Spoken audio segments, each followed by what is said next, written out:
ভারত মাতা কি জয়, জয় শ্রীরাম। এটা হচ্ছে ইন্ডিয়ার স্লোগান, হিন্দুস্তানের স্লোগান। হ্যাঁ, নির্বাচনের আগে তো অনেক কথাই বলছেন। রাজাকার, কে সহিংসকারের পক্ষে, কে সহিংসকারের বিপক্ষে। এখন তো দেখলেন। একটা কথা বলি শোনেন, বাংলাদেশের যারা মূর্খ পাবলিক আছে, দেখেন, বিএনপি এমন কোনো কাজ করবে না যে ভারত নারাজ হয়।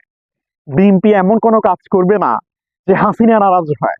বিএনপি এমন কোনো কাজ করবে না যে নরেন্দ্র মোদী নারাজ হয়, ভারত নারাজ হয়। ঠিক আছে, বর্তমানে যে নির্বাচন, এটা বাংলাদেশের মানুষের নির্বাচন। বাংলাদেশের মানুষের জয় হয় নাই, এটা হচ্ছে এনডিএর জয়। হ্যাঁ, ভারতের জয়। এজন্য সবাই আমরা একসাথে বলি, ভারত মাতার কি জয় হোক। হ্যাঁ, জয় শ্রীরাম বলেন। এটা যদিও ওয়ার্ডটা খারাপ, কষ্ট লাগতেছে বলছি আর কি। দেখেন সামনে আরো কত কিছু দেখায় আম করে।